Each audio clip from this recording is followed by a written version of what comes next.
यहाँ देखो Devansh, activity 2 test for starch. अब इसमें करना क्या है कि take a small quantity of a food item और अ रॉ इंग्रेडिएंट। चाहे तो पका हुआ खाना है तो वो ले लेंगे, या फिर अगर कच्चा है दैट मीन्स कि जैसे आलू हो गया, टमाटर हो गया, वो ले लेंगे। अब क्या है, put 2 or 3 drops of dilute iodine solution on it, जैसा कि फिगर 1.1 में दिखाया जा रहा है। कहाँ है फिगर 1.1? ये रहा, टेस्टिंग फॉर स्टार्च। इसमें स्टार्च का टेस्टिंग कर रहे हैं।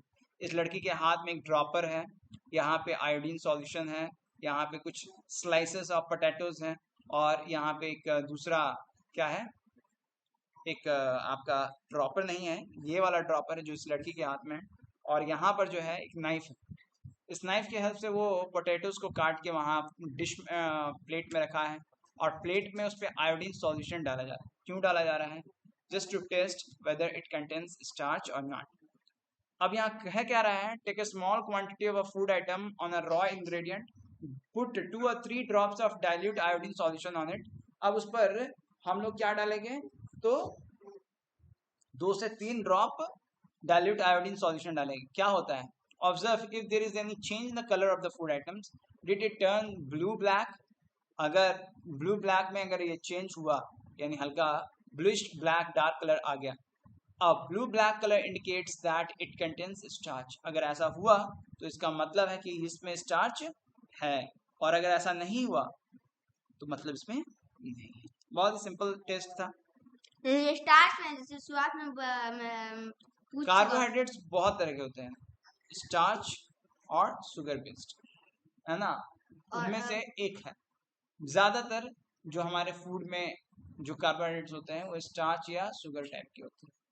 मेरा वो डाउट नहीं है, जैसे ये खाली स्टार्च है, मतलब ये खाली स्टार्च को मतलब अगर रहेगा तो करेगा, वैसे अगर शुगर किसी खाने में प्रेजेंट है।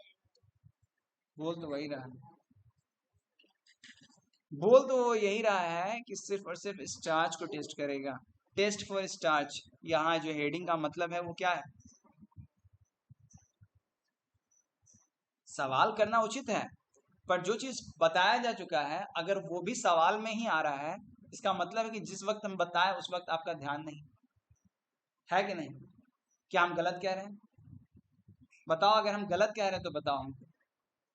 अगर हम यहाँ पढ़ाए कि टेस्ट फॉर स्टार्च, टेस्ट 2 जो है, एक्टिविटी 2 जो है, ये है टेस्ट फॉर स्टार्च, और अगर आप यहाँ पढ़ा दिए और आप अगला सवाल यही कर रहे हो, इसका मतलब है कि जिस वक्त हम पढ़ा रहे थे आपका ध्यान कहीं और था।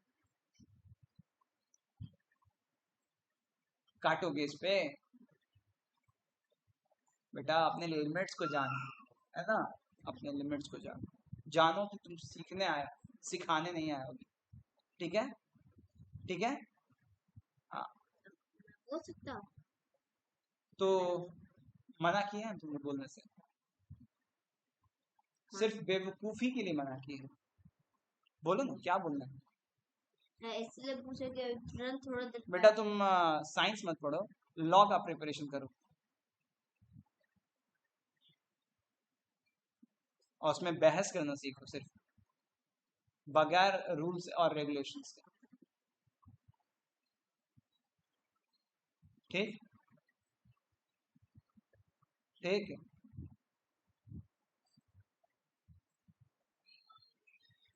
ठीक ठीक।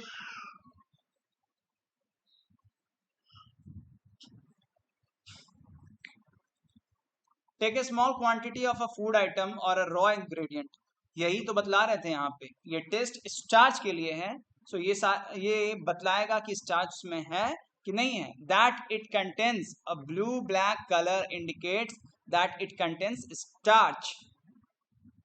समझ में आता है इंग्लिश? इंग्लिश समझ में आती है? वो यही इंग्लिश में वही लिखा हुआ है कि ब्लू ब्लैक कलर जो है वो इस बात को इंडिकेट करता है कि इसमें स्टार्च है। ठीक है, और कुछ लिखा हुआ है इसमें? तो जो लिखा हुआ है उसको समझने की कोशिश कीजिए। आगे देखते हैं, अभी इस पर क्रॉस क्वेश्चन भी करेंगे। ठीक है, Repeat this test with other food items to find out which of these contains starch until all the observations in table 1.2. Nutrients present in some food items. अब raw potato में यहाँ starch present था, yes. Protein present है या नहीं है वो देखना है. Fat है या नहीं है वो देखना है. है या नहीं है वो देखना है. इसने देखा नहीं है, वो अब आपको देखना है. देखने के बाद बताना है. क्या मिल्क में फैट नहीं होगा? पर यहाँ नहीं है, इसका मतलब ये तो यहाँ जहाँ यस है वहाँ यस है, पर जहाँ कुछ नहीं है वहाँ नो भी तो नहीं है, यानी कि यहाँ टेस्टिंग बाकी है. ठीक है, इसको कहते हैं, है ना, बिटवीन द लाइंस मत पढ़ा कीजिए, जो लिखा है पहले उसको समझिए. समझदार वो होते हैं जो चीजों को समझते हैं, ना कि मानते हैं. मानना मतलब एज्यूम कर लेना. एजम्पशंस बहुत गलत चीज है. जो पहले है उसको समझिए. एजम्पशंस के लिए एजम्पशंस होने चाहिए. इंसान है तो एज्यूम करना है ना, ये हमारी फितरत है. पर एज्यूम करने के बाद उसको है ना, on the basis of some proof facts, उसको हम लोग क्या करेंगे, एकदम बिल्कुल क्लैरिफाई करेंगे वेदर ये एजम्पशन जो है वो राइट है या रॉन्ग है. और तब हम समझेंगे कि हाँ ये राइट है या फिर ये रॉन्ग है. आपका क्या है कि आप अननेसेसरी का, फालतू का सवाल करते हैं. Test for protein. Take a small quantity of a food item for testing. जाहिर सी बात है, टेस्टिंग के लिए अगर दूध टेस्ट करना है तो हम 10 लीटर दूध में तो टेस्टिंग करेंगे नहीं. जब अगर हमारा एक बीकर या एक टेस्ट ट्यूब से अगर काम चल जा रहा है ना, तो फिर क्यों पूरा का पूरा हम बर्बाद करें. कल कढ़ी चावल बनाएंगे.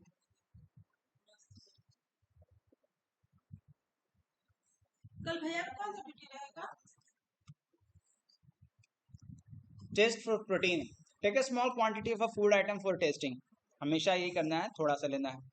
So if the food you want to test is solid, you first need to make a paste of it or powder it. किस काम के लिए?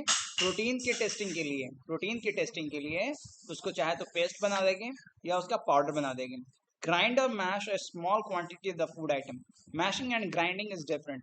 So here you have seen, I have already told you that grinding में क्या होता है, जैसे mixie में कटता है, वो छोटा छोटा छोटे छोटे छोटे छोटे पीसेस में कटता है, that is called grinding. अब मैशिंग में क्या होता है, जैसे कि हम किसी चीज को मैश करते हैं, हाथों से दबा दबा के मैश करते हैं, तो वहां पे हलवा टाइप का जो बनाते हैं, तो दैट इज कॉल्ड हलवा. भी एक अलग चीज है. मैशिंग जैसे आलू को दबा दबा के, है ना, पीस देते हैं, पीस पीस के बनाते हैं, है ना, दबा दबा के बनाते हैं, दैट इज कॉल्ड मैशिंग. हलवा में तो दबा के नहीं ना बनाते हैं.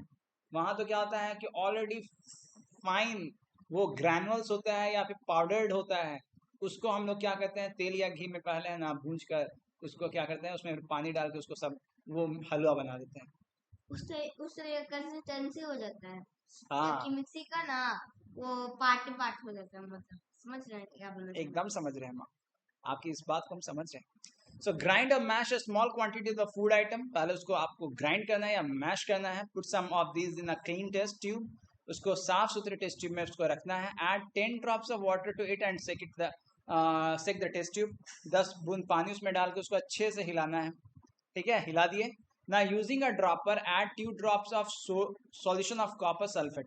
अब 2 बूंद उसमें कॉपर सल्फेट सॉल्यूशन डालना है.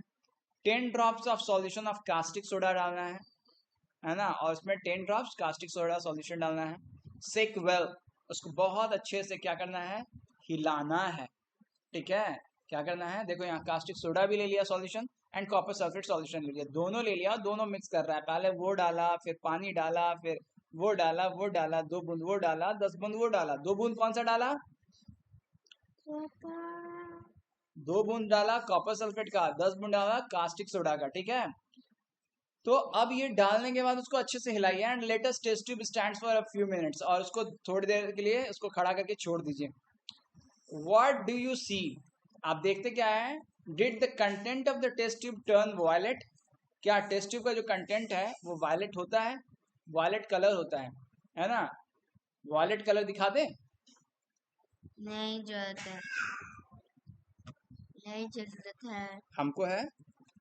तो ये देखिए आप वॉयलेट, ये कलर आपका जो होता है ये इसको वॉयलेट कहते हैं। लाइट पर्पल टाइप का। आप पर्पल भी कह सकते हैं, दिखा दें।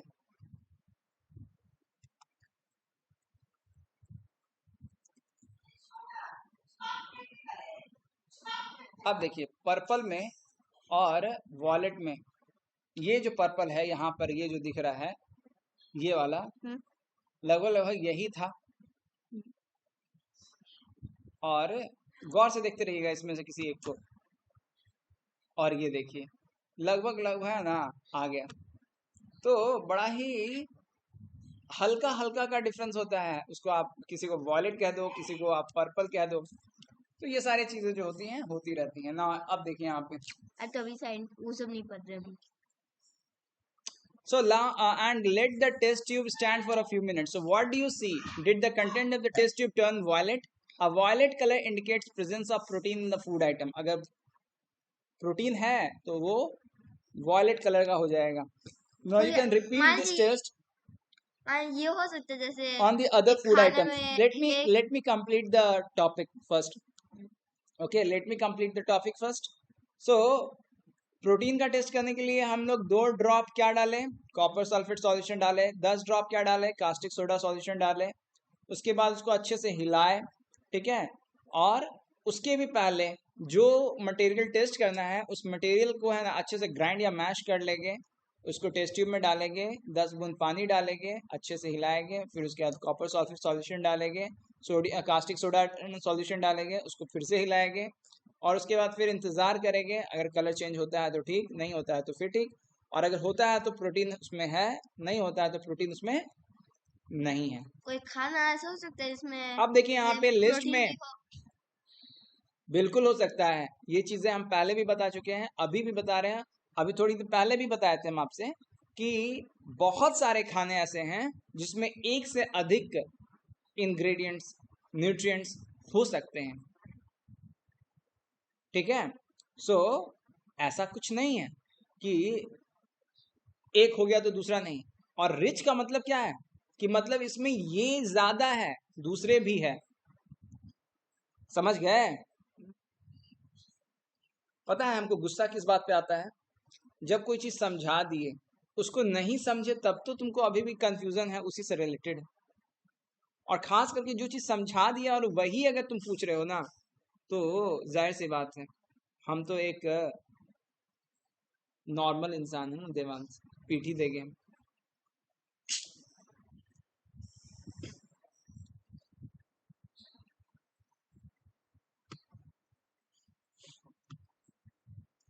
टेस्ट फॉर फैट्स, फैट्स का टेस्ट कैसे करेंगे देवांश, बैठ के पढ़ाई करो।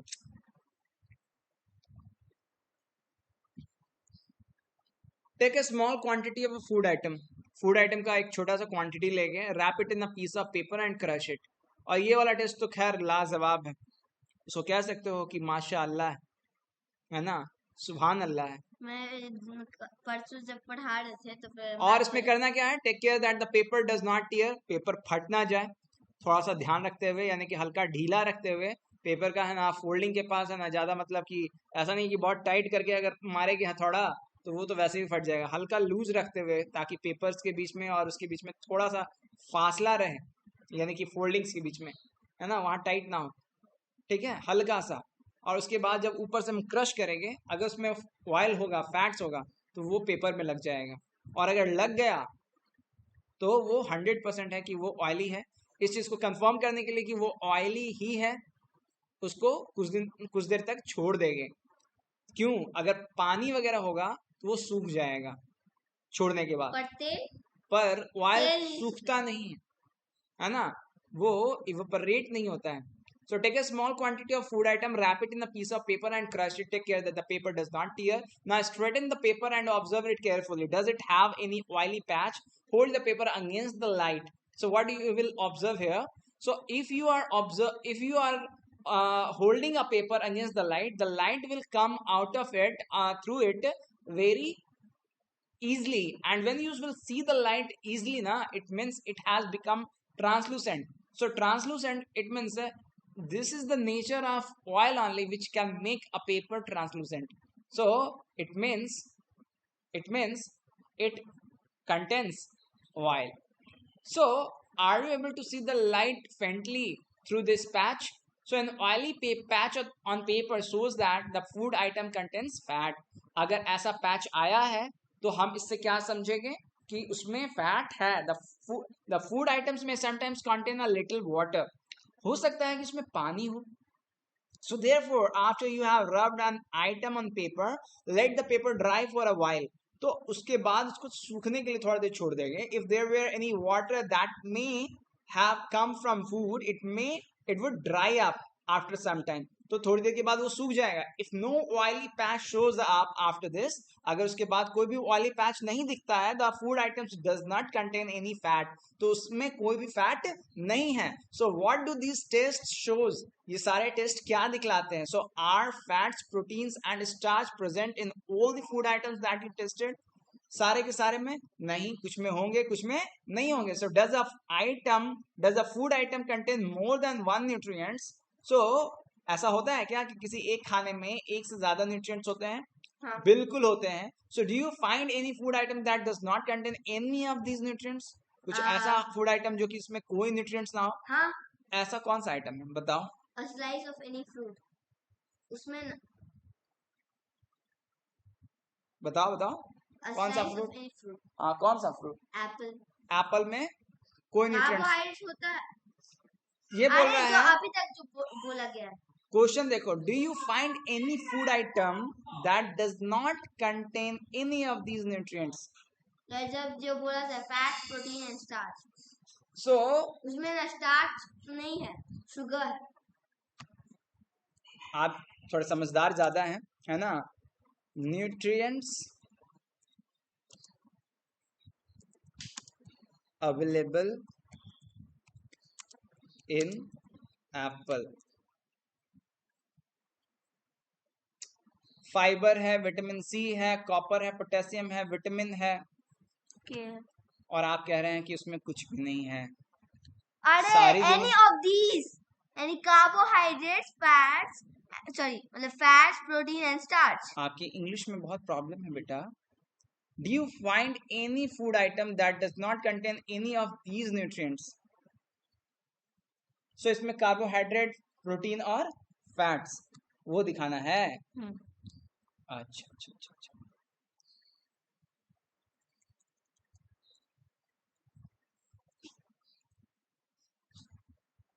ये कार्ब्स क्या होता है बेटा? कार्बोहाइड्रेट्स. 28 ग्राम्स है. स्टार्च नहीं होगा. कार्बोहाइड्रेट है या नहीं है?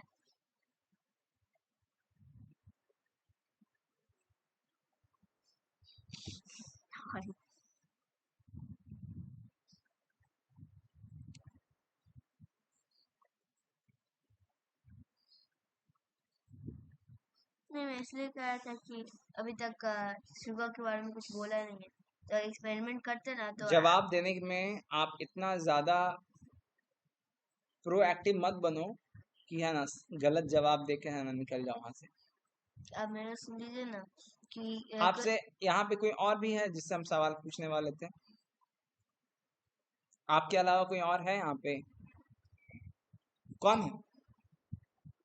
किससे सवाल करेंगे हम आपके अलावा? किसी और से करेंगे? अरे हाँ या ना में थोड़ा जल्दी किया करो यार. कंप्यूटर से करेंगे? एक कंप्यूटर बताओ तो भाई.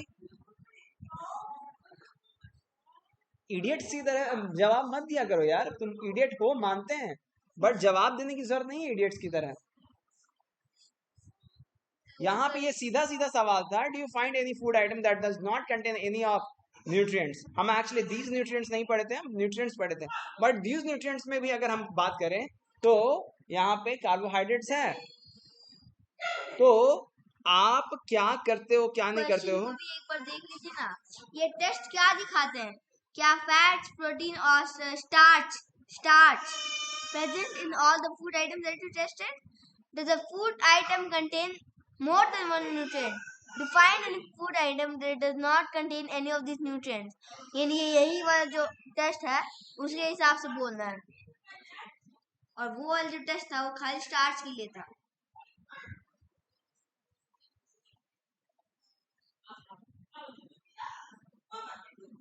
और अभी के ऊपर ना फैट, प्रोटीन और स्टार्च ही तो लिखा है, मैं वो बोल रहा हूँ. तो मेरे बच्चे मेरे नादान परिंदे, है ना, मैं तुम्हें बतला रहा था कि हंसी हमको पता है कि आ रहा है, तुम मतलब हम तुमको इतना समझाते हैं फिर भी पता नहीं कहाँ तुम रहते हो, क्या सोचते रहते हो और क्या समझते रहते हो, जो तुम्हारे दिमाग में है ना, जो आना चाहिए वो ना आकर फालतू की चीजें तुम्हारे दिमाग में बहुत ज्यादा जल्दी आसानी से आ जाती है. घर आजा परिंदे, घर आजा, घर पापा, आजा. पापा, बेटा. a slice of any fruit था ना यहाँ पे, हाँ बेटा. ये ना एनसीईआरटी का है, इसका टेबल बना हुआ रहता है ऑनलाइन पे. अभी दिखाऊं कि उसमें देख लो बेटा, पहले हम पढ़ा देते हैं, क्या लिखा ठीक हुआ है, let me explain everything.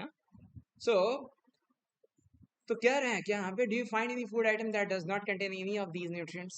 So almost, वैसे तो बहुत सारे ऐसे फूड आइटम्स होंगे जिसमें बहुत कुछ नहीं भी है, पर हम अगर यहाँ पे ये पढ़ें, do you find any food items that does not contain any of nutrients. So any of nutrients का मतलब हो गया कि उसमें कोई न्यूट्रिएंट्स नहीं, तो फिर वो फूड आइटम क्यों है ना. हमारा कहने का मतलब सेंस वो था. अब अगर चलो तुम ये कहना चाहते हो कि स्टार्च, प्रोटीन और फैट. फैट्स, सिर्फ इसकी बात कर रहे हो, बहुत सारे ऐसे खाने होंगे जिसमें ये सारे तीनों चीज नहीं होंगे, ठीक है, मगर जो आप जवाब दिए थे उसमें फिर भी कार्ब्स है. सो कार्बोहाइड्रेट्स में है. Starch is a form of what, carbohydrates. ठीक है, ठीक है. ठीक. और कार्ब्स का तो वहां कार्ब्स लिखा है ना, क्या होता है ये carbs.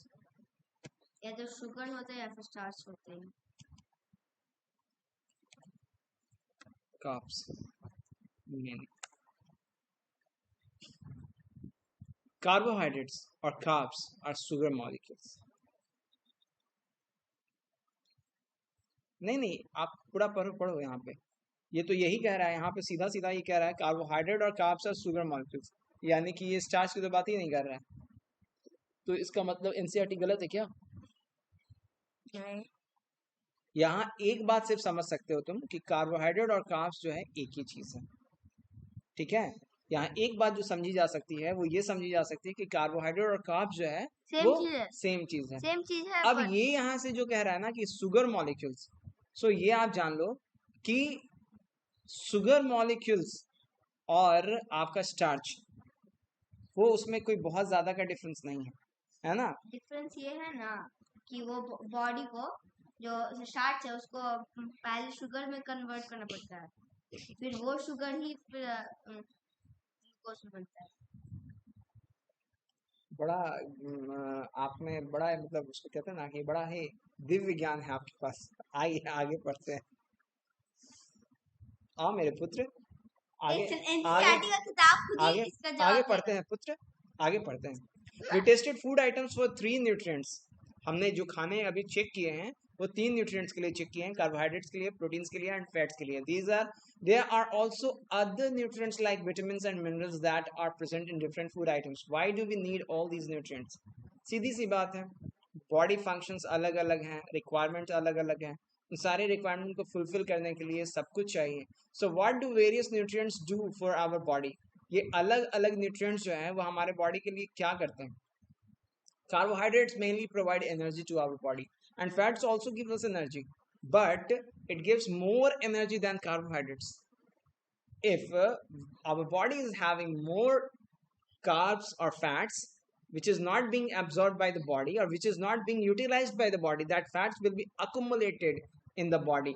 So that accumulation can lead to the obesity. It can make a person obese. Obese means मोटा कर देगा ये, अगर ज्यादा फैट स्टोर हो जाएगा। In fact fats gives much more energy as compared to the same amount of carbohydrates. यानी कि अगर उतना ही कार्बोहाइड्रेट है उतना ही प्रोटीन है, फैट है, तो फैट ज्यादा एनर्जी देगा, तो क्यों ना फिर ज्यादा फैट ही खाया जाए। तो ऐसा है कि जो लोग मेहनत का काम करते हैं, मजदूर वगैरह टाइप के लोग हैं, उनको ऐसा करना चाहिए। क्यों करना चाहिए? उनको ज्यादा एनर्जी की जरूरत होती है। अगर वो खाएंगे तो वो ओबीस भी नहीं होंगे और वो पूरा का पूरा अपना जो एनर्जी है यूटिलाइज कर पाएंगे। सो फूड कंटेनिंग फैट्स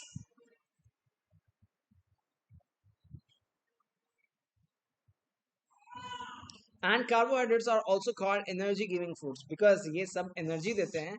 सो ऐसे खाने को एनर्जी गिविंग फूड, पिछले क्लासेस में भी तुम पढ़ चुके हो। सो जितने भी खाने के वेराइटीज होते हैं वो एनर्जी गिविंग होते हैं, बॉडी बिल्डिंग होते हैं एंड प्रोटेक्टिव फूड्स होते हैं। ठीक है, सो फिगर 1.3 और फिगर 1.4 में इसके बारे में दिखलाया गया कि ये एनर्जी गिविंग फूड्स जो है वो ऐसे हैं। सम सोर्सेस ऑफ कार्बोहाइड्रेट्स और some sources of fats, animal source और प्लांट सोर्स। ये ऊपर वाला जो है, ये जो आपका सनफ्लावर ऑयल है, आपका मस्टर्ड ऑयल है, कोकोनट ऑयल है या सोयाबीन ऑयल है, या फिर ये जितने भी नट्स वगैरह है, या फिर क्या तिल, है? तिल जो होता है, आपको इस पे उतना अच्छे से नहीं दिख रहा है, तो चलो देखते हैं तिल। ये तो किस तरह का व्हाइट पाउडर की तरह दिख रहा है। डैनिश वहाँ पे। ओ सेसमी सीड्स। देख रहे हो, ये तिल है। तो ये बट टाइप का चीज है। नहीं, अर लिखा हुआ है सीड। इससे भी है ना, इससे भी तेल निकाला जाता है, नाम? तिल। नहीं, मतलब आप बोले ना सर, तेल निकलता है, पूछा था। तिल का तेल हम लोग कहते हैं, हम लोग जो अपने गांव में जो हम लोगों ने देखा है, तिल का तेल कहते हैं। इसके तिल के लड्डू भी बनते हैं अक्सर। हाँ तिल के हाँ, लड्डू, ओहो मकर संक्रांति में तिल के लड्डू बनते हैं इसके, है ना। तिल का लड्डू देखो यहाँ पे लिखा हुआ, तिल का लड्डू। इसको शायद तमिल में कहते हैं एल्लू उंडे रिसाइट। नहीं, ये तेलुगु है भाई। तेलुगु है? हाँ, तो मतलब इसको एल्लू उंडे रिसाइट भी रेसिपी रिसाइप नहीं, और उसका रेसिपी कहते मतलब हैं। हुआ ना हाँ, जो रीपर होता है। रीपर होता है? क्या होता है? रीपर, कि क्रीपर होता है? रीपर, अरे भाई Okay, let me plant complete the chapter, beta. Let me complete the chapter first. Uh So we tested food items for 3 nutrients: carbohydrate, proteins, and fats. There are also other nutrients like vitamin and minerals that are present in different food items. So why do we need all these nutrients? So simple सी बात है, इसलिए चाहिए होता है कि ये सारी चीजें जो हम लोग को खानी है, अदरवाइज हमारा खाना जो होगा वो बैलेंस नहीं होगा, और बैलेंस नहीं होगा तो हम लोग के बॉडी का जो रिक्वायरमेंट है पूरा फुलफिल नहीं होगा और हम लोग हो जाएंगे बीमार। और अगर हम लोग हो गए बीमार तो फिर खर्चा हो जाएगा, डॉक्टर के पास जाना पड़ेगा। सो यहाँ देखो, so proteins are needed for the growth and repair of our body. जो भी खाना पीना खाते हैं, तो जाहिर सी बात है कि अभी मतलब हाथ वगैरह में चोट लग गया, या पैर में चोट लग गया, या फिर कहीं पे खरोच वरोच आ गया, या फिर घाव वाव हो गया, तो उन सब का रिपेयर भी होता है ना, बॉडी में रिपेयर का भी जरूरत होता रहता है। प्लस हमारा बॉडी है ना, हर दिन जो है जब हम नहाते हैं तो हमारे बॉडी का जो डेड सेल्स होते हैं वो हमारे बॉडी से क्या होता है, मतलब कि धुल के निकलता है और नए सेल्स अंदर से बाहर आते हैं। तो वो सारे सेल्स जो है वो रोज का रोज कुछ ना कुछ बन रहा है। प्लस आज कुछ और हो तुम, बचपन में जब आज से 10 साल के पहले, है ना, एक छोटे से बच्चे थे इसकी तरह, छोटू की तरह, और आज तुम इतने बड़े हो गए, और अब अगले 10 सालों में कुछ और बड़े हो जाओगे और हम कुछ और बूढ़े हो जाएंगे। तो ये सब जो ग्रोथ हो रहा है, ये सब जो हो रहा है, ये सब किसकी वजह से हो रहा है? प्रोटीन की वजह से होता है। So proteins are needed for the growth and repair of our body. Food proteins, है ना, sweet potato, sugar cane, papaya, melon, इन सब में क्या है? कार्बोहाइड्रेट्स है। ठीक है, और ये जो है आपका फैट्स के सोर्सेस हैं, plant source and animal source. ये मीट है, ये आपका फिश है, एग्स है, बटर है, मिल्क है, क्रीम है, घी है। ठीक है, अब चलो आगे देखते हैं। ये जो है आपका, इसमें दाल है, तुड़ है, क्या क्या है भाई, पीज है, तुअर दाल है, बीन्स है, मूंग है, ग्राम है, और ये आपका फिर वही है ना एनिमल सोर्स प्रोटीन्स का। तो ये सारे के सारे प्रोटीन सोर्स है, प्लांट सोर्स है और एनिमल सोर्स है, ठीक है। So are often called body building foods. तो ये जो आपके प्रोटीन सोर्स हो गए ये बॉडी बिल्डिंग फूड्स कहलाएंगे। ये यहाँ देखिए, यहाँ पे यहाँ क्या था, proteins are needed for the growth and repair of our body. Food proteins are often called body building foods, figure 1.5, ठीक है। So vitamin help in protecting our body against disease. Vitamin जो होता है वो हेल्प करता है हमारे body को प्रोटेक्ट करने में, है ना, डिजीज से बचाता है, बीमारियों से बचाता है। कौन बचाता है? विटामिन बचाता है। कौन बचाता है? विटामिन बचाता है।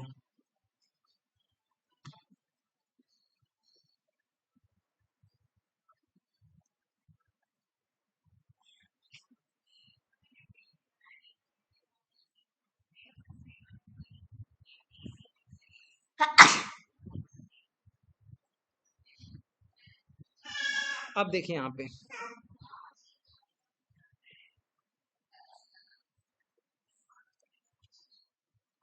देवांश, यहाँ देखिए। So vitamin helps in protecting our body against disease. Vitamins also helps in keeping our eyes, bones, teeth and gums healthy. So ये सारे हमारे बॉडी को, हमारे बोन्स को, टिथ को, गम्स को हेल्दी रखता है। So यानी विटामिन लेना हमारे बॉडी के लिए बहुत जरूरी है। Vitamins are of different kinds known by different names. Some of these are vitamin A, vitamin C, vitamin D, vitamin E, vitamin K, and vitamin B complex is also a variety of vitamin B जो होता है उसमें भी बहुत कुछ होता है, vitamin B6, B12, B complex आप देख रहे हो यहाँ पे। सो ये सारे के सारे our body needs all types of vitamin in small quantities. हमारे बॉडी को ये सब कुछ थोड़ा बहुत जरूरी होता है। अब जाहिर सी बात है हम लोग को ऐसा तो है नहीं कि सारे का सारा विटामिन हम अकेले खा जाएंगे। सो सब कुछ जरूरी होता है। जैसे vitamin A keeps our skin and eyes healthy. Vitamin A की वजह से क्या होता है, हमारा स्किन और आई जो होता है वो हेल्दी होता है। कैसा होता है? हेल्दी होता है। And vitamin C helps body to fight against many disease, और बहुत सारे बीमारियों से रक्षा करता है vitamin C. Vitamin D helps our body to use calcium for bones and teeth. हमारे हड्डियों को, बोन्स को कैल्शियम की जरूरत होती है, दांतों को भी जरूरत होती है। तो विटामिन डी उसमें हेल्प करता है कि हम उस कैल्शियम को इस्तेमाल कर सकें, यानी विटामिन डी के हेल्प से हम कैल्शियम को यूज कर सकते हैं। So foods that are rich in different vitamins are shown in figure 1.6 to 1.9। So यहाँ पे जो फिगर 1.6 से 1.9 तक देख रहे हो, है ना, ये सारे के सारे जो फूड आइटम्स हैं वो क्या है भाई, तो ये अलग अलग विटामिन से, अलग अलग विटामिन से क्या है भाई, तो इसमें अलग अलग विटामिन है। ये आपका फिगर 1.6 में some source of vitamin A, papaya हो गया, कैरेट हो गया, आपका पपाया मतलब पपीता, है ना, फिर आपका कैरेट हो गया, गाजर हो गया, मैंगो हो गया, फिर उसके बाद फिश ऑयल है, मिल्क है। तो हाँ, फिश ऑयल लिखा हुआ है तो फिश ऑयल ही पड़ेगा इसको। सो ये सारे जो है विटामिन ए के सोर्स हैं, है ना। अब तुम सोच रहे होगे कि फिश को क्या क्रश करके निकालते होंगे जैसे बाकी सारे ऑयल को निकालते हैं। अब भाई अब वो कैसे निकाला जाता है अब हमको ये तो नहीं पता है, ठीक है। अब देखो यहाँ पे सेकंड पिक्चर है 1.7 some source of vitamin B, है ना। विटामिन बी का राइस है, व्हीट है, लीवर है ना। लीवर मतलब ह्यूमन लीवर नहीं होगा बेटा, है ना। हाँ, उसमें हमका विटामिन बी पाया जाता होगा, नो डाउट। उसके बाद फिगर 1.8 में some source of vitamin C, इसमें विटामिन सी पाया जाता है। आपका क्या है, तो टैंगी टमाटो है, खट्टा होता है। फिर उसके बाद आंवला होता है, लेमन होता है, इन सब में विटामिन सी पाया जाता है। चिली भी इसमें भी पाया जाता है, ग्रीन चिली हो गया, रेड चिली नहीं, गुआवा हो गया, और आपका ऑरेंजेस हो गया, इन सब में विटामिन सी पाया जाता है। यानी कि खट्टी चीजों में जनरली क्या होता है, यानी कि कह सकते हो इन शॉर्ट की जो खट्टी चीजें होती हैं, जो खट्टापन होता है वो विटामिन सी की वजह से होता है, ठीक है। अब विटामिन डी के सोर्सेस क्या है, तो मिल्क हो गया, बटर हो गया, लीवर हो गया, फिश हो गया, एग्स हो गया, ये सारी जो चीजें हैं वो क्या है, आपके विटामिन डी के सोर्सेस हैं, ठीक है। अब देखिए our body also prepares vitamin D in the presence of sunlight. ऐसा नहीं है कि सिर्फ खाने से विटामिन डी मिलता है, अगर धूप में भी हम लोग बैठे हुए हैं तो धूप में भी बैठे हुए हैं तो हम लोग को विटामिन डी मिलेगा in the presence of sunlight. So nowadays insufficient exposure to sunlight is causing vitamin D deficiencies in many people. बहुत सारे लोग क्या होते हैं कि धूप में वगैरह में निकलना ही अब लगभग उन लोगों का कम हो गया, बिकॉज ऑफ पहले क्या होते थे, जो बच्चे होते थे वो धूप में खेलने निकलते थे, क्रिकेट खेलने निकलते थे, है ना. क्रिकेट के अलावा भी बहुत सारे आउटसाइड गेम्स होते थे, वो खेलने निकलते थे. पर अब जो बच्चे होते हैं वो आउटसाइड गेम्स ना के बराबर खेलते हैं. उनको घर में ही इंटरनेट मिल गया है, इंटरनेट पे आपको उनको सब कुछ लगभग मिल जाता है. तो वो अपने आउटसाइड गेम्स को लगभग है ना गिव अप कर चुके हैं, और जिसकी वजह से उनका जो हेल्थ है ना, वो खराब होता जा रहा है, पर वो हैप्पी हैं. ठीक है. So for proper growth of body and to maintain good health, some sources of different minerals are shown in figure 1.10. 1.10 में ये जो 4 आपके अलग अलग कॉलम्स बने हुए हैं, रोज हैं. सो पहले रो में कह रहा है सम सोर्स ऑफ आयोडीन. ये सारे के सारे जो आपके जिंजर हो गया, या फिश हो गया, या फिर आपका क्रैब हो गया, और आपका जो सॉल्ट हो गया, ये सब आपके आयोडीन सोर्सेज हैं. दूसरे वाले पिक्चर में आपका मिल्क है, एप्पल है, ग्रीन चिलीज है, और आपका कुछ और भी दिख रहा है ना. लिवर, पियर. इसमें इस वाले सेकंड वाले पिक्चर में की बात कर रहे हैं हम. ये मुझे एक ये वाला तिल है, और राइस हो सकता है या व्हीट हो सकता है. तो इसमें ये सम सोर्सेस ऑफ फॉस्फोरस. तीसरे वाले में है आयरन का, तो इसमें लिवर है, एप्पल है, स्पाइनच है, और आपका शायद गुआवा है, पियर है.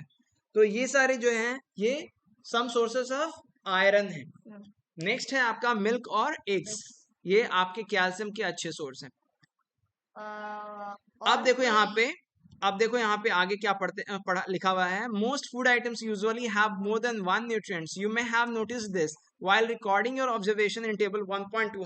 However, in a given raw material, one particular nutrients may be present in much larger quantity than in others. So for example, rice has more carbohydrates than other nutrients. Thus we say that rice is a carbohydrate rich source of food.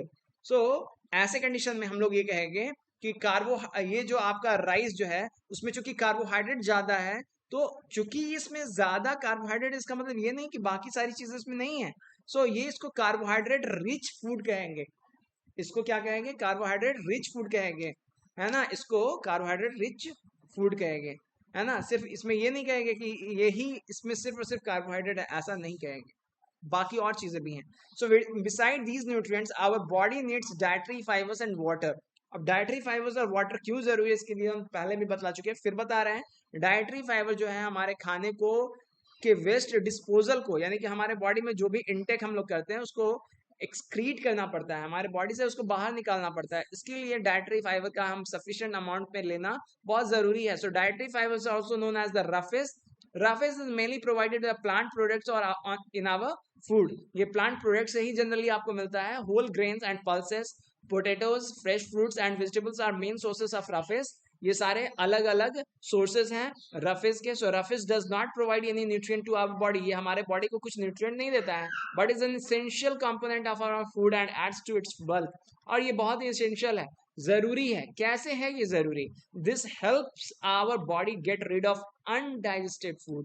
यानी कि जो कुछ भी खाना हम लोग खाते हैं और जो हम लोग को डाइजेस्ट नहीं होता है, तो उस खाने को बॉडी से बाहर निकालने में इसका बहुत ज्यादा योगदान होता है. ठीक है. Water helps our body to absorb nutrients from food. खाना जो हम लोग खाते हैं उसमें न्यूट्रिएंट्स हमारे बॉडी को एब्जॉर्ब कर सके, वो मिल सके उसको, तो पानी की बहुत ज्यादा जरूरत होती है. It also helps in throwing out some waste from our body as urine and sweat. Urine के तौर पे या फिर स्वेट के तौर पे हमारे बॉडी से है ना, ये इसको बाहर हम लोग अपने बॉडी से कचरों को बाहर निकालते हैं. तो आपने देखा होगा जो एथलीट होते हैं या फिर जो नॉर्मल कोई भी आदमी जो रनिंग करता है, तो रनिंग के साथ साथ उसके बॉडी से, उसके शरीर से है ना स्वेटिंग होता है. स्वेटिंग में वो स्वेटिंग के थ्रू जो सारे पोर्स होते हैं, सारे स्वेट होल्स होते हैं, उसके थ्रू बॉडी का जो वेस्ट होता है वो बाहर निकलता है. यानी कि sweating is a good thing for a healthy skin, है ना. यानी स्वेटिंग होना जरूरी है. बहुत सारे लोग चाहते हैं कि उनकी बॉडी से स्वेट निकले ही ना, पर ये जो ना निकले तो जाहिर सी बात है ये बहुत सारी तकलीफों को जन्म देगा। सो निकलना चाहिए। आप देखिए यहाँ पे, so our body needs liquids we drink such as, तो हमारे बॉडी को जो चीज चाहिए होता है, normally we get most of the water that our body needs from the liquids we drink, जो हम पीते हैं उससे मिल जाता है, such as water, milk and tea, है ना, इन सबसे। इन एडिशन, इसके अलावा और भी कहाँ से मिलता है, we add water to most cooked foods, जो पकाए हुए खाने होते हैं उनमें हम लोग पानी डालते हैं। Let us see if there is any other source which provides water to our body, कोई दूसरा सोर्स है जो हमारे बॉडी को वाटर प्रोवाइड करता है। सो चलो देखते हैं एक्टिविटी 3। एक्टिविटी 3 में क्या कह रहा है, टेक अ टोमेटो और अ फ्रूट लाइक लेमन, है ना, लेमन लेंगे, cut it into small pieces, उसको छोटे छोटे पीसेस में बांटेंगे। Do your hands get wet while doing so, है ना, अगर उसको टमाटर को काटेंगे तो हमारा हाथ जो है वो भींगेगा। क्यों भींगेगा, बिकॉज टमाटो जो है वो उसमें तो वाटर होता है। So carefully observe whenever vegetables and fruits are being cut, peeled, grated or mashed at your home. Do you find any fresh vegetables or fruits that do not contain some amount of water? कुछ ऐसा fresh vegetables या fruits हैं जिसमें पानी नहीं होता है, ऐसा कोई है तो बताओ। जो सबसे सूखा हुआ दिखता है वो दिखता है आलू, उसको भी काटोगे तो वो भी भिगा देगा चीजों को। उसके अलावा है ही नहीं, लगभग सारी एकदम जो चीजें, एकदम जो फ्रेश है। जैसे मान लीजिए टमाटर, अगर ये सड़ जाए, टमाटर में तो खैर कितना भी सड़ जाए वो तो गीला रहेगा ही रहेगा, उसकी तो बात ही मत करो। आलू, आलू में भी रहेगा। कोई तो एग्जांपल दे जो कि ज्यादा रहने, ऐसा कोई होता ही नहीं है। मतलब अब पानी देखो यहाँ रहता पे ही रहता है। रहता ही रहता है। बैलेंस डाइट क्या होता है, बैलेंस डाइट जैसे बीम बैलेंस में सब कुछ बैलेंस होता है ना, इधर ज्यादा ना उधर ज्यादा, उसी तरह से बॉडी के की रिक्वायरमेंट होती है। अगर आप ज्यादा खा लोगे तो बीमार, कम खाओगे तो बीमार। सो बैलेंस डाइट का मतलब जो चीज जितना चाहिए अगर हमारे बॉडी को मिलता है तो वही बैलेंस डाइट कहलाता है। The food we normally eat in a day is our diet, जो हम लोग खाते हैं एक दिन में वो हमारा डाइट है। So for growth and maintenance of good health, our diet should have all the nutrients that our body needs. So हमारे बॉडी को जिस चीज की जरूरत है वो सब कुछ मिलना चाहिए। So in right quantities, not too much of one and not too little of the other. बहुत ज्यादा नहीं और बहुत कम नहीं। The diet should also contain a good amount of roughes and water. Diet में है ना बहुत ज्यादा रफेज और वाटर भी नहीं होना चाहिए, बट इसमें गुड अमाउंट होना चाहिए, क्योंकि अगर रफेज और वाटर नहीं होगा तो अनडाइजेस्टेड फूड को बॉडी से बाहर निकाल पाना आसान नहीं होगा। सच ए डाइट इज कॉल्ड, तो फिर जो डाइजेस्टेड मतलब जो न्यूट्रिएंट्स है ना वो सब। इतना ज्यादा आप कंक्लूजन पे मत आइए। कहीं कहीं कंक्लूड करने के लिए कहा है ऐसा कुछ, कहीं ये जो आप स्टेटमेंट दे रहे हो, नहीं आप पूछ नहीं रहे, आप बता रहे थे हमको। अभी आप बताओ कि कहीं भी कंक्लूजन निकालने के लिए कहीं कुछ कहा है ऐसा नहीं, इसका मतलब है कि ये कंक्लूजन नहीं निकालना है।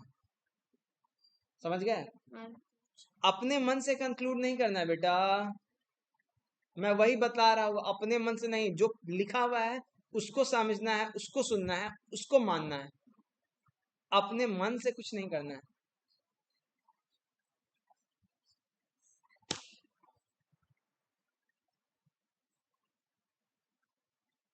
So do you think that the people of all ages need the same type of diet? क्या सारे लोगों को, सारे उम्र के लोगों को एक ही तरह का खाना चाहिए? नहीं। अब एक बच्चा जो है उसकी रिक्वायरमेंट कुछ और, एक जवान आदमी की रिक्वायरमेंट कुछ और, एक बूढ़े आदमी की रिक्वायरमेंट कुछ और है। जो बूढ़े आदमी हैं उनको बीमारियों से बचने की ज्यादा जरूरत है, एक जवान आदमी जो है उनको कम, उनको उतना जरूरत नहीं है, मगर उनको दूसरी चीजों की जरूरत है। और एक बच्चा जो है उसको प्रोटीन की ज्यादा जरूरत है। सो रिक्वायरमेंट जो होता है सबका अलग होता है। So do you think that the people of all ages need the same type of diet? So do you also think that we need a balanced diet? Would depend on the amount of physical work that we do. अब जाहिर सी बात है, अगर काम कुछ करते नहीं हो तो तुम मतलब अब पूरा फैटी खाना खाओगे तो क्या हो जाओगे, बूझो की तरह हो जाओगे, ओबीस हो जाओगे। सो बूझो बूझो, इस बूझो की तरह। So prepare a chart of whatever you eat over a period of a week, saptah. Check whether all the nutrients mentioned are present in one or other food items being eaten within a day or so. तो जो कुछ भी खा रहे हो उसमें वो सब कुछ है कि नहीं है. So pulses, groundnuts, soybeans, sprouted seeds, moong and bengal grams, fermented foods, South Indian foods such as idlis, dosa, a combination of flours, misi roti, thepla made from cereals and pulses, banana, spinach, sattu, jaggery, available vegetables and other food items, fruits, provided many nutrients. So therefore, one can eat a balanced diet without expensive food materials. हाँ? कुछ नहीं. So therefore, one can eat a balanced diet without expensive food material. So balanced diet ऐसा नहीं होता है कि बहुत ज़्यादा महंगा होता है. Balanced diet में actually टेस्ट बहुत ज़्यादा महंगा होता है. जब बात टेस्ट की आती है ना, तो जितनी भी चीज़ें टेस्टी होती हैं और जितनी भी चीज़ें हैं ना एक्सपेंसिव होती हैं, ऐसा नहीं कि एक्सपेंसिव चीज़ों से ही आप बैलेंस डाइट आप बना सकते हो. बैलेंस डाइट बनाने के लिए वो सारे सब्जी होने चाहिए, वो सारी चीज़ें होनी चाहिए जिसमें वो सारे कंपोनेंट्स हों. ठीक है. So balance diet is a different thing और टेस्ट लग्जरियस या फिर टेस्टी फूड अलग है. ठीक है ना. जनरली जितना भी टेस्टी चीज होता है ना वो उतना परफेक्ट डाइट होता नहीं है.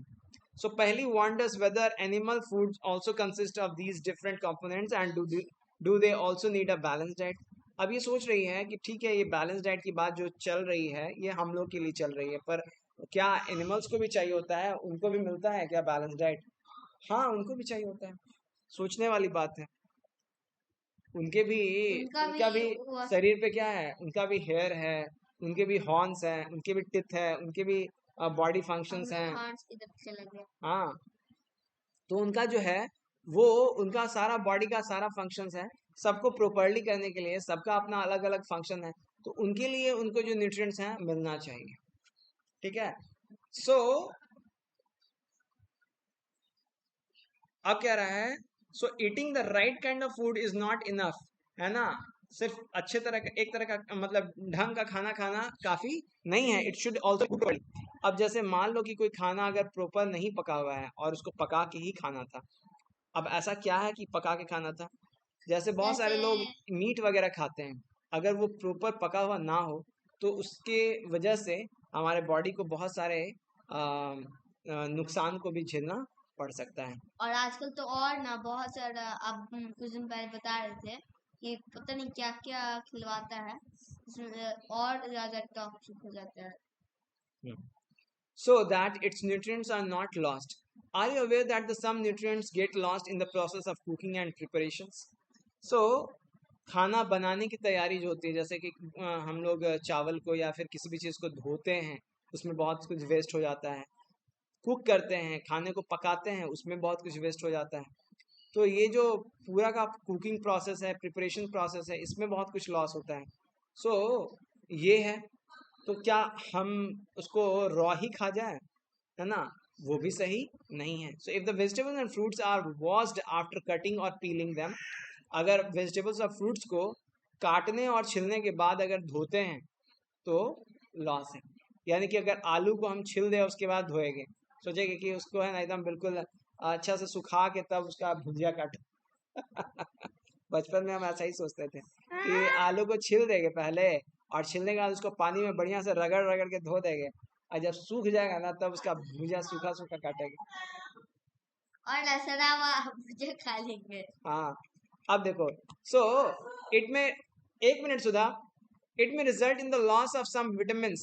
The skins the skins of many vegetables and fruits contain vitamins and minerals. Similarly, repeated washing of rice and pulses may remove some vitamins and minerals present in them. So we all know the cooking improves the taste of the food and makes it easier to digest. At the same time, cooking also results in the loss of certain nutrients. सो सिर्फ यही नहीं है कि वो अच्छे से खाने को पचाने में हेल्प करता है, कुकिंग की वजह से बहुत सारे न्यूट्रिएंट्स खत्म भी हो जाते हैं. So many useful proteins and considerable amount of minerals are lost it if excess water is used during cooking and is then thrown away. कभी कभी क्या होता है कि उसको हम लोग पूरा पानी डालते हैं, पकाते हैं और उस पानी को फेंक देते हैं, तो उसमें बहुत कुछ बह जाता है. So vitamin C gets easily destroyed by heating during cooking. खाने के वक्त में जब हम कुक करते हैं, उसमें जब ज़्यादा गर्मी करते हैं तो उसमें विटामिन सी ऐसे भी बर्बाद हो जाता है. So would it not be sensible to include some fruits and raw vegetables in our diet. क्या इससे, इन सारी बातों से आपको ये पता चलता है कि कुछ रॉ वेजिटेबल्स और फ्रूट्स को हम लोग को अपने खाने में जोड़ना चाहिए? कोई बिल्कुल एग्जांपल जोड़ना दे चाहिए. सकते हैं कोई रॉ वेजिटेबल का? सलाद, ब्रोकली सलाद जो होता है, हाँ, सलाद सलाद। वो हो गया. बूजो thought that the fats would be the best food to eat. है ना, बूजो को लगा कि भैया फैट खाना चाहिए, खूब सारा फैट खा लिया, मोटा हो गया. अब मोटा होके इसको कहते हैं ओबीस, और ऐसी बीमारी, ऐसा कंडीशन जो होगा उसको ओबेसिटी कहेंगे. सो डिफिशियंसी डिजीज, अगर खाने में प्रॉपर बैलेंस डाइट नहीं होगा तो जो डिजीज होगा वो डिफिशियंसी डिजीज होगा. अब होता कौन कौन सा है डिफिशियंसी डिजीज? विटामिन ए के लॉस से के एब्सेंस में लॉस ऑफ विजन, तो poor vision, loss of vision in darkness, night, sometimes complete loss of vision. So vitamin A के डिफिशियंसी से आपको लॉस ऑफ विजन हो सकता है, तो ये आपका डिफिशियंसी डिजीज है. विटामिन B1 के डिफिशियंसी से बेरी, विटामिन सी में स्कर्वी, विटामिन डी में रिकेट्स, कैल्शियम की कमी से बोन्स एंड टूथ डिके हो सकता है, आयोडीन में गॉइटर हो सकता है, एंड आयरन के डिफिशियंसी से एनीमिया हो सकता है. और इन सब में होता क्या है, क्या इसका सिम्टम्स है? एनीमिया में होता है क्या, काफी ज्यादा वीकनेस लगता है. गोइटर में जो ग्लैंड्स होता है नेक में, यानी कि गला जो है घेंगा, उसको हिंदी में घेंगा कहते हैं, उसमें गला बड़ा सा फूल जाता है. ठीक है. बोन्स एंड टूथ डिके, इसमें क्या होता है, हड्डियों में और दांतों के डिके में क्या होता है, वीक बोन्स, टूथ डिके, है ना. हड्डियां जो होती हैं वो कमजोर हो जाती हैं, कमजोर हड्डियां हो जाती हैं, दांत भी कमजोर हो जाते हैं, और वो दांत धीरे धीरे कमजोर नहीं होते हैं, सड़ जाते हैं. आसानी से सड़ जाते हैं. अगर मजबूत होंगे तो वो सड़ेंगे नहीं आसानी से. ठीक है. रिकेट्स में क्या होता है, इसका सिम्टम्स क्या है, तो bones become soft and bent. Rickets में हड्डियां जो होती है वो मुलायम हो जाती है और आसानी से मुड़ जाती हैं. Scurvy, bending gums, wounds take longer time to heal. Scurvy में, है ना, ब्लीडिंग गम्स, जो गम्स होते हैं यानी मसूड़े जो होते हैं उसमें खून निकलता रहता है, और घाव वगैरह है वो बहुत ज़्यादा टाइम लेता है हील होने में, जल्दी नहीं ठीक होता है. सो विटामिन सी की कमी से very weak muscles and very long energy, very little energy to work. Vitamin B1 की कमी से बहुत ज़्यादा कम जो मसल्स हैं शरीर के वो काफ़ी कमज़ोर हो जाते हैं, और बहुत थोड़ा बहुत ताकत लगता है कि एकदम शरीर निढाल हो रहा है. तो इस तरह से होता है. फोर्टिफाइड फूड्स क्या होता है भाई? So this is the logo for fortified foods as per the standards by the FSSAI, है ना, फूड सेफ्टी सिक्योरिटी. हाँ. So fortification of foods is the addition of the key vitamins and minerals to staple foods such as rice, wheat, oil, milk and salt to improve their nutritional content. तो fortified foods जो है वो मतलब क्या करता है